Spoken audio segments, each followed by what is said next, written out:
You recall last week we had a pair of county auditors who were here for the show talking about the battles between the auditor position and county boards, particularly when it comes to resources. And joining me today are Peoria County Board Member Jim Fennell and Tazewell County Board Chairman Dave Zimmerman. Thank you both for being here. Yeah, thank you. We had your auditor counterparts here just last week, Jessica Thomas with Peoria County, Shirley Horenka with Tazewell County. And we started off with a recent idea in Springfield that had a lot of support from both of your counties, particularly from county boards, a House bill that would change language and requirements for the auditor position. And I believe, if you correct me if I'm wrong, that the auditors would not be required to audit their own accounting work, right? And this is shall to may within the language there. Both of your counties support this. Could you share why you would support that and what it would actually mean for the county?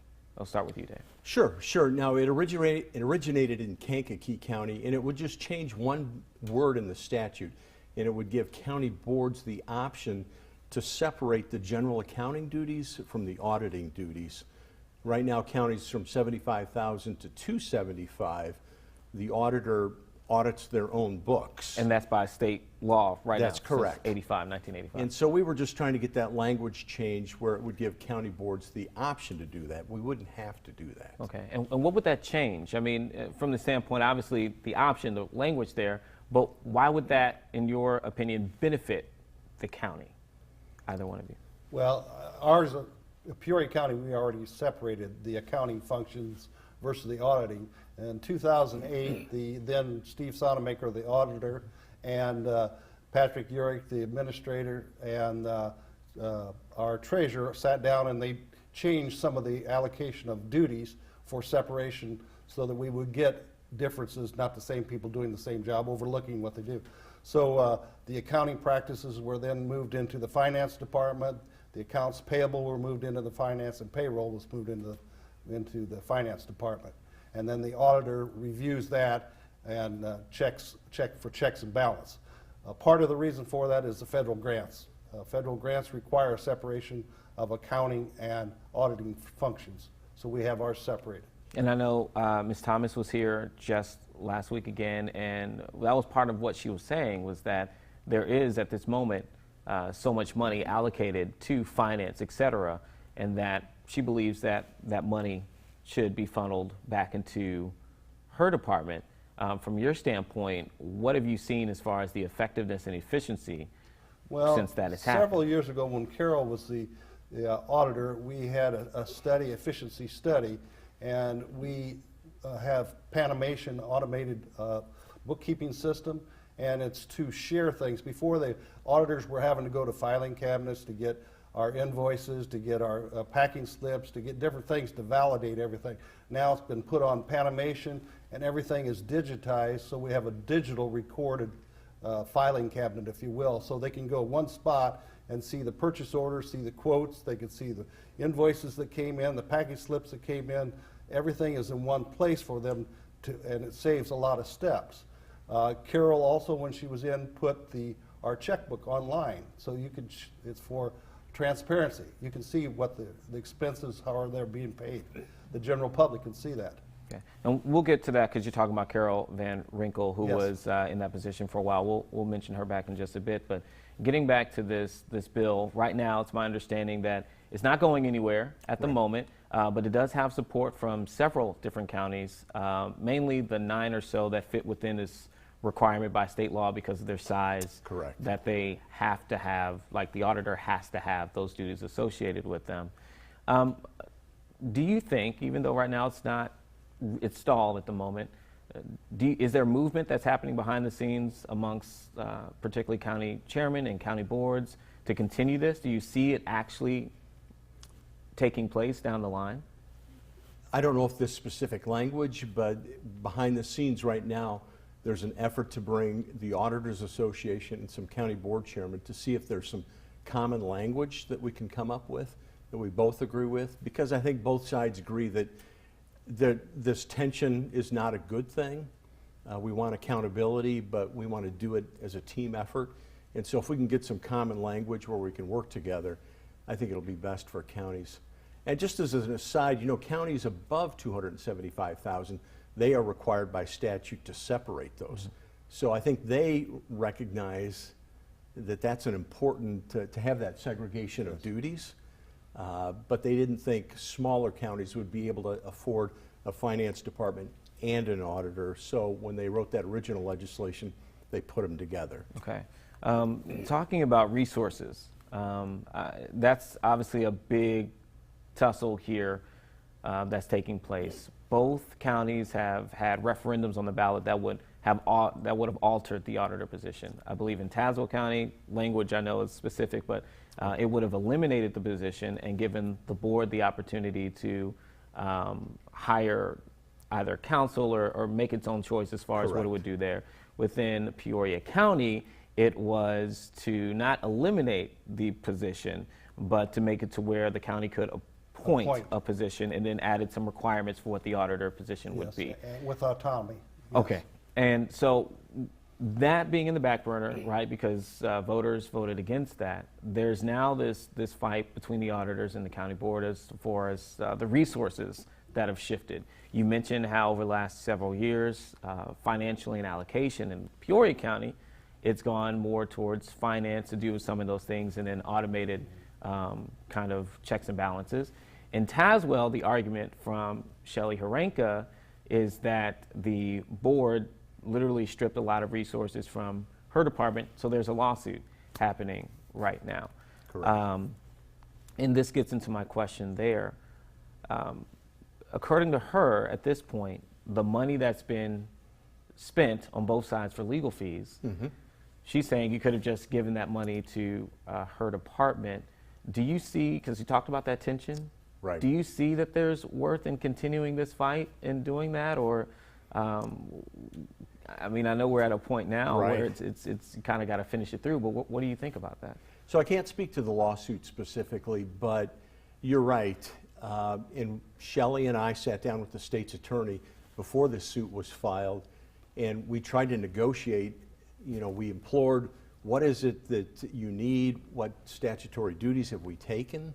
And we couldn't get an answer, because if we're doing something now in the board office that belongs to the auditor, she deserves to have that.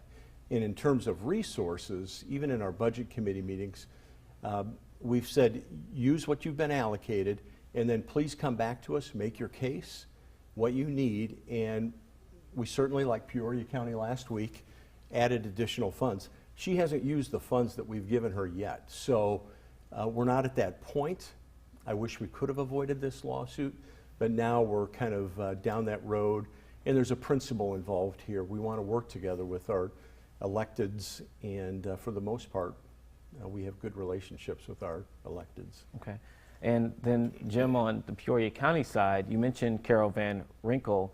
I mean, several years ago, she actually, I don't know if the proper term would be resign or step down, but she left her position because she felt that there wasn't enough support as far as the people. I know there was a budget cut year as well, so they had to take away. Every department got hit in some way, form, or fashion that year. Every department did get hit. In fact, if you look back in the last 10 years, the county had 1,029 people in 2008, and in 2018 they have 832 people, and probably another 20 of those are allocated for the nursing home that haven't been filled. So we've cut in every department, not just hers. Finance has been cut. Everywhere has been cut in our county in order to balance the budget. But it's pointing to this conversation of, there have been storylines or those kind of things within, really, it seems like the last 5 to 6 years within the auditor's position. From a county standpoint, I know every county has to deal with budget cuts at some point. Where do you see the benefit in this point of cutting from the auditor position? Why is it that it seems this position in both counties, and not just in Peoria and Tazewell, this is a battle that's happening in other counties as well. Right. Why does it seem like this is where that battle is taking place, and why the cuts need to take place within the auditor's position? Get back to the money side of it. There's 13 downstate auditors, counties with auditors, and Peoria is the 5th highest paid of the 13. So we're just above center. So we're right in the mix. And that's with the last increase that we gave Jessica. Okay. Okay. And just as an aside, right now it's the auditors, but I know in the past, Kane County, their coroner sued. So I think each county in Winnebago County, their sheriff is suing their board for more funds. We're put in a bad position because funds are either flat and in some cases declining, but our expenses continue to rise. Much of it attributed to many of the unfunded mandates that we get from the state. So we're kind of put in this position, and we have to cut. And again, in Tazewell County, we still have budget dollars that are not being taken advantage of. Okay. So the resources are there. So, and also it kind of seems like too, counties really do believe that they see an overlap of duties. So for people who ask that, I mean, that kind of seems like a consistent theme. Where do either one of you see an overlap of duties when it comes to the auditor position and maybe accounting or finance and those kind of things? Whatever the different counties have named them, do you see an overlap? Is that part of the issue? Or is it simply that you don't think that those departments need all the resources to do what you're asking or that is acquired of them to do? Well, I'll talk about Peoria County a little bit. Every check that's written in Peoria County is written up in the finance department. Then before it can be approved, the auditor department approves every check. So nothing goes out of the county without going through the auditor's office for approval. Okay. And we do have a finance department also in Tazewell County. There are probably a few overlaps in responsibilities, and I think that's one of Shelley's issues. Some of the things that we do in our finance department, under her statute, she can do those also. And the fact that we do those in our finance department doesn't preclude her from doing it also. And so if we could just work together and find out, okay, you know what, this is a better fit for this office, this is a better fit for your side. But again, we have to come together and talk about that and see what works. What do you think, either one of you, where do you think this is? I know in Peoria County it's a little bit different because there's not the legality side of it that's in Tazewell. In Peoria, you did just vote for, you talked about an increase within that budget, particularly after a week of Jessica Thomas saying a few things about how underfunded she felt and the that's part of department was. budgeting. Jessica came and had a shortage of, and she gave her plight of what it was, and we tried to address it. Nobody ever gets 100%. The county never gets 100% of the way they'd like to cut things, and whatever department is of all of the different elected officials don't get always what they want. You know, they always want more. So it's a balancing act that we play, and we try to do it respectfully and do our jobs that we have to do. All right. And where do you see everything kind of winding up? I know you talk about the two sides saying that this tension probably isn't good and definitely not cost effective. Right, so exactly. Where do you see this ending at this point?